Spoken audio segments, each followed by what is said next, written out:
Hi folks, just a quick preview to the video before, just something I wanted to following on from last week's video.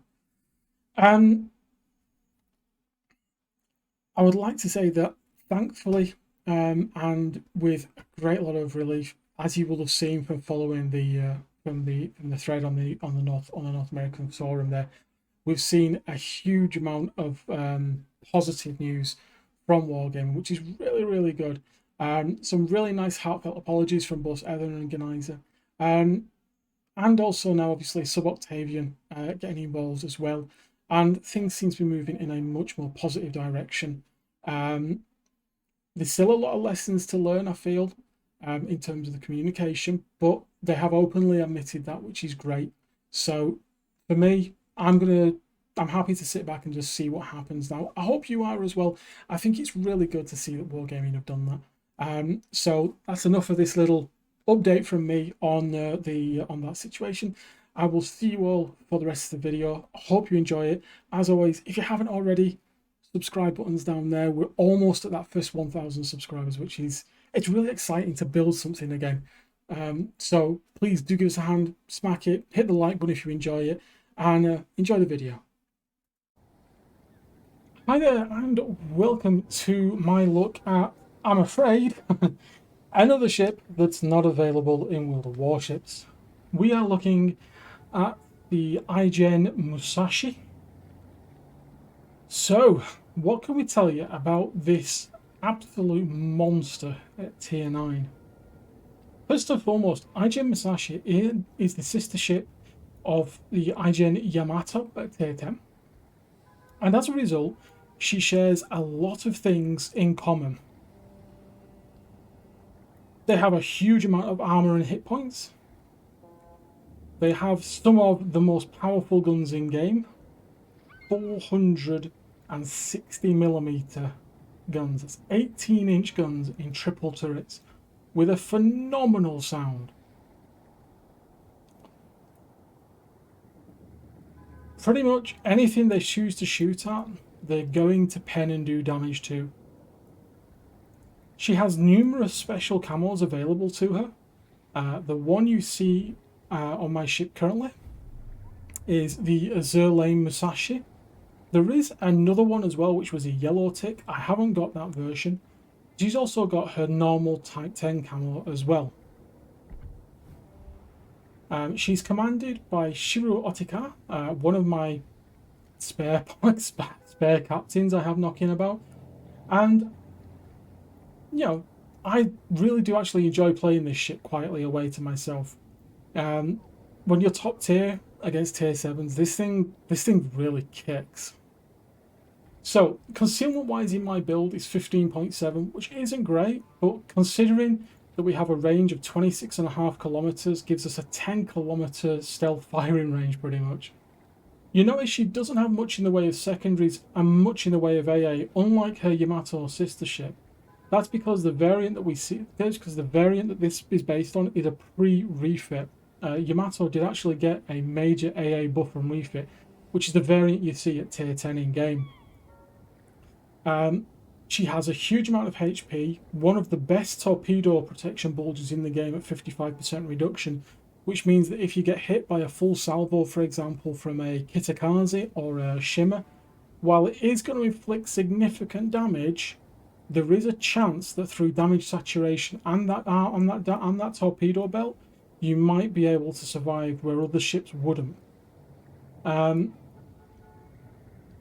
I find her a lot of fun to play. I really do. She's not maneuverable. She's not fast, but she does all right. The commander build I go with is I do stack a lot of survivability. So emergency repair specialist, basis of survivability, emergency repair expert, fire prevention. We're then looking at grease the gears to turn the turrets quicker, with adrenaline rush so as we lose HP they fire faster, and of course base survivability to reduce that fire flood and get the module repair quicker.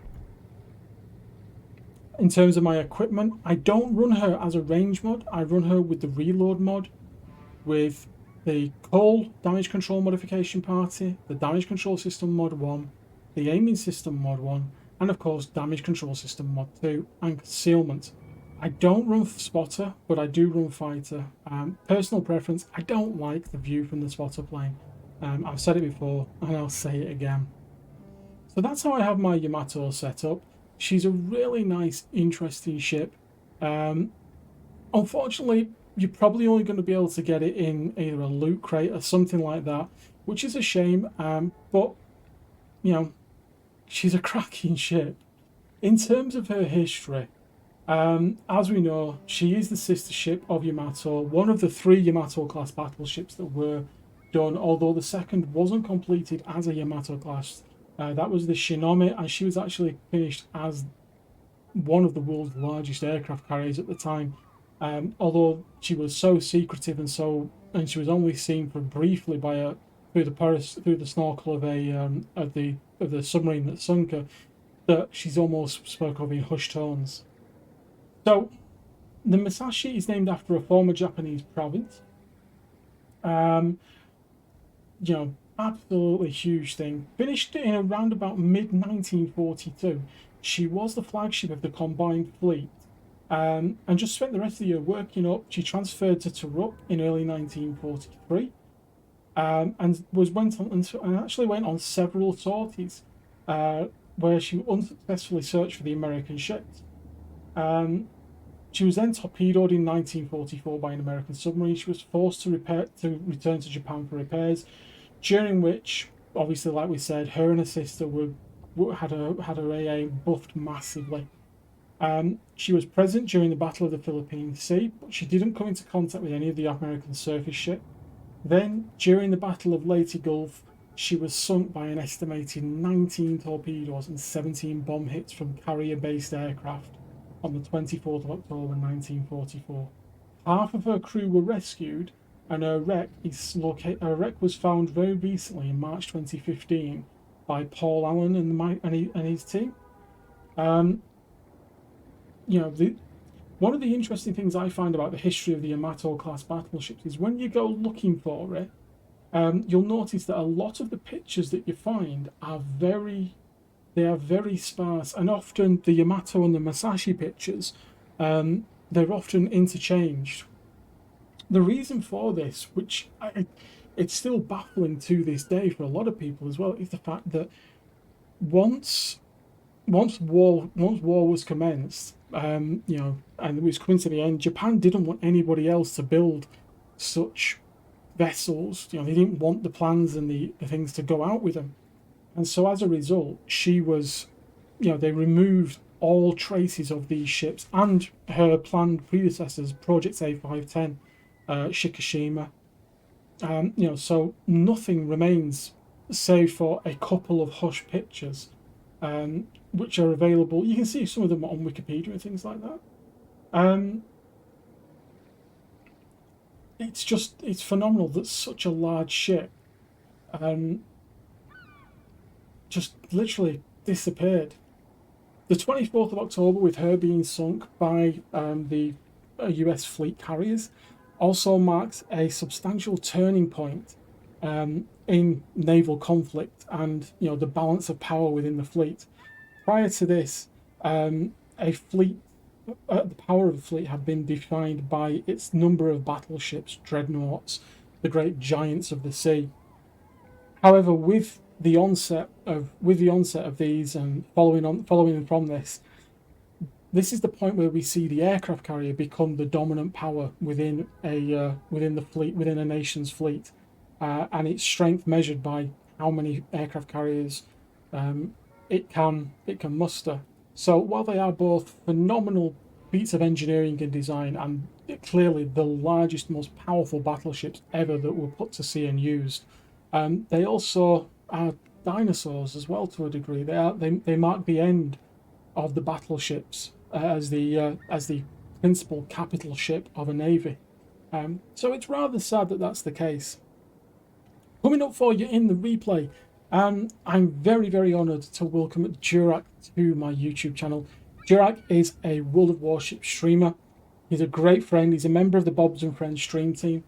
He's a good guy. He's a good laugh. And he has his Musashi set up a little bit differently from mine. as you'll see in the replay that's about to follow. So sit back, enjoy, and we'll see you in the summary.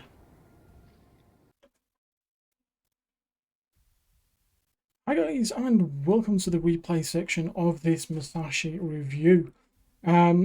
So here we are with the one and only Diurach. We are on the NA server where Diurach's main account actually is.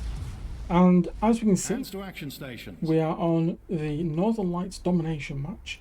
It is a tier 10 game, although the tier 10s are only few and far between, with a Thunderer and a Worcester on the opposition, with a GK and a Hindenburg on Diurach's team. As we can see, wearing quite a fetching camouflage. And as you can see as well, the other thing you can see obviously with this replay as well is Diurach actually runs with a very minimalist HUD, from what I can see here. Personally, I use normally this view, which is the full alt view. As you can see, all the details and all the information. Obviously, Diurach runs with a much cleaner interface. He's also got his Musashi specs for range as well, as you can see, with a 30.7 kilometer range. And initially what we're going to see is him sit pretty much around where he is, moving slightly behind the A cap into a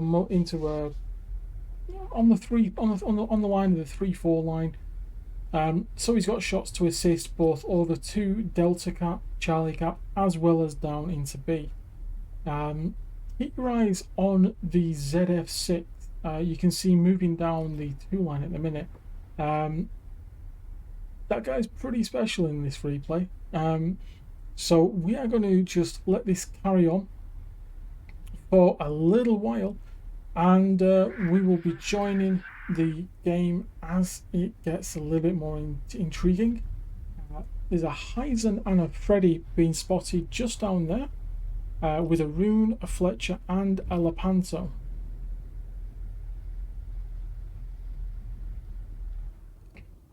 So Jerk's looking for his first shots here. He's opened up on the Lepanto. Lepanto's a little bit angled, but obviously with the 460mm, 18-inch guns that the Musashi and her sister, the Yamato, had, you don't worry as much in terms of the angled armour. They do tend to overpan quite nicely. He's no reload, unfortunately, to hit the hipper there. It's just pulling in. As you can see, he's back down to a dead stop, and he's just shooting at about a 20k-ish range. One thing to bear in mind as well, though, is that obviously having a great range is fantastic. However, that does mean that you are spotted 30.7 kilometers away by everything. Remembering, of course, gun bloom is the maximum shooting range of your ship. So we've got shots here on the Rune. Rune's giving a nice broadside, but it does have quite an interesting armor profile.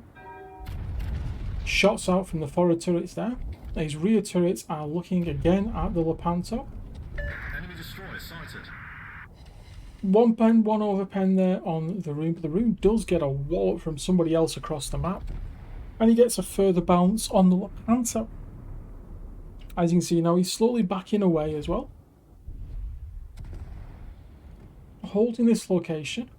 Now if you take a look at the minimap there, have a look at the ZF6 there down in F2 and still heading south.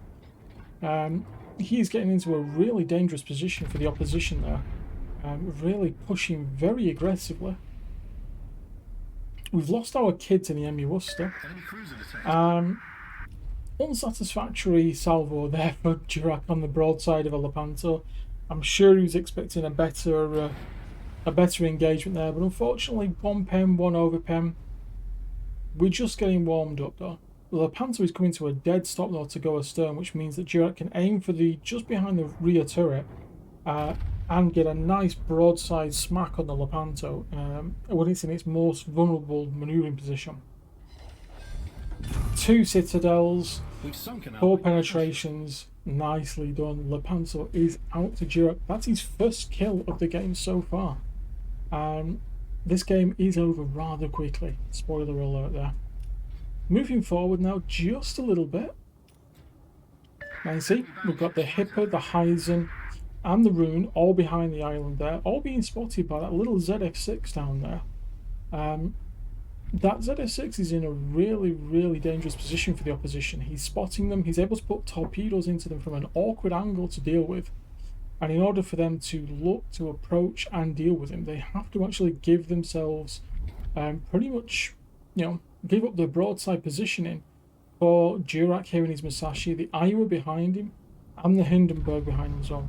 Shots out there into the Rune. The Rune's turning away, but as we said, the Musashi doesn't care. 2 overpens, 2 penetrations. That's his second kill. And we're still just holding this position, gently drifting backwards. Looking for shots here on the Heiser. That's the other Tier 9 premium.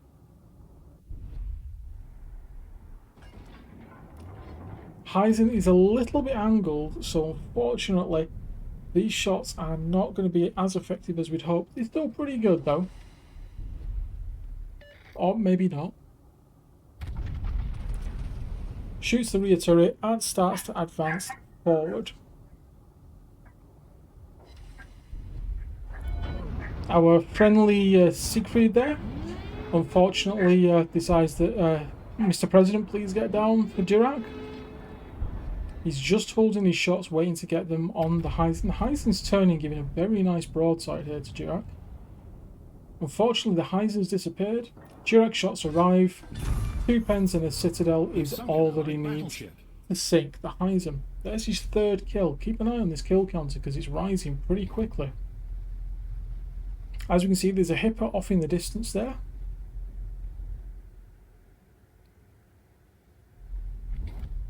But from what it looks like, this cap is pretty well secured.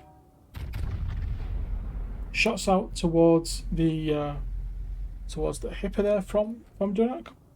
The Hipper's not making much of an effort to move, and again, another Citadel, another ship down.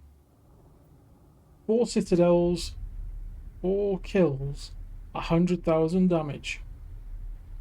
Now, unfortunately, he is still spotted by some pesky little destroyer that is somewhere around here.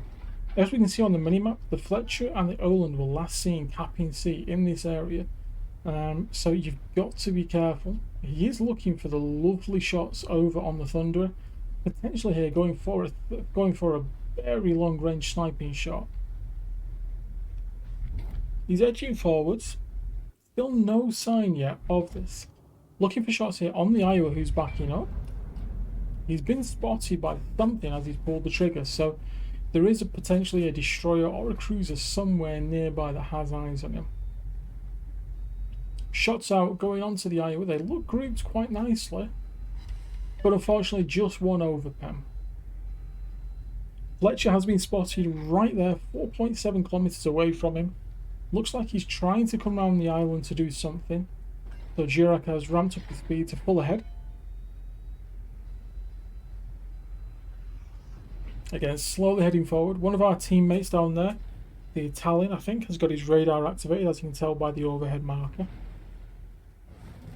We've got a GK coming back to assist with the Fletcher.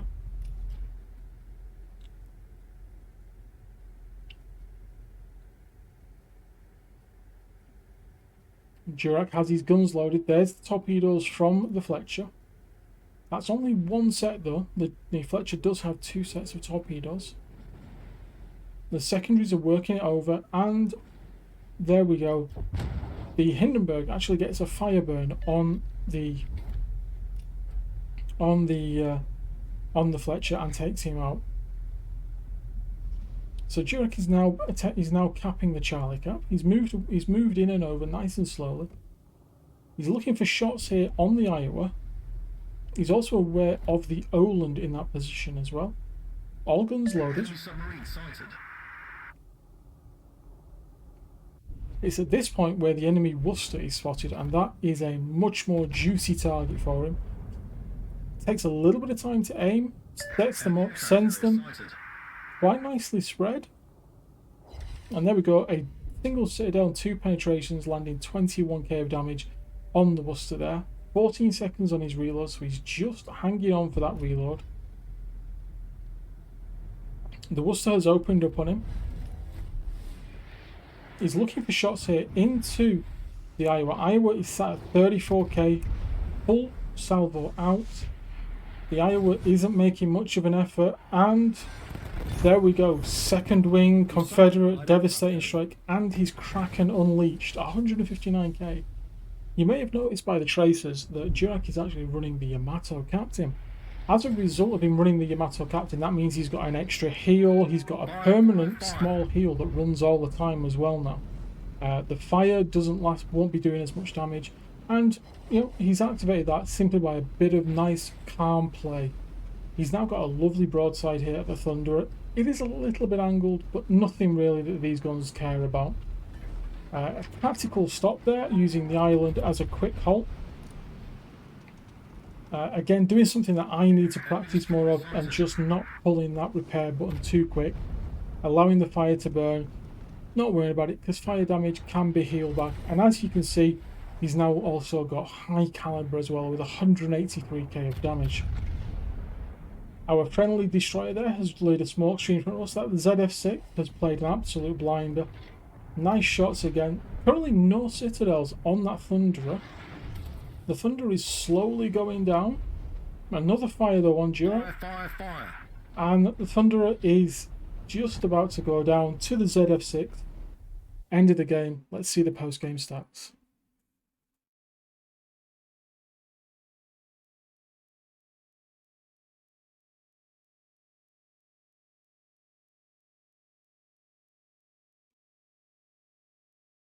So there we go. What a great game by Diurach, I think. Really nice, slow, methodical positioning of the ship to get the best out of it there. 892,365 credits. The Kraken, the high caliber, the Confederate, the devastating strike, 12,815 XP, 3,046 free XP, 193,330 damage with 7 citadels. Really, really nice. Good game there. Thank you so much for sharing that with us, Diurach.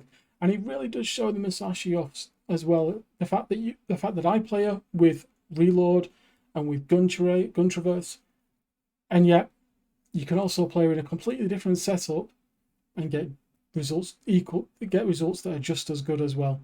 So really, really, I'm glad to see that. I hope you've enjoyed it.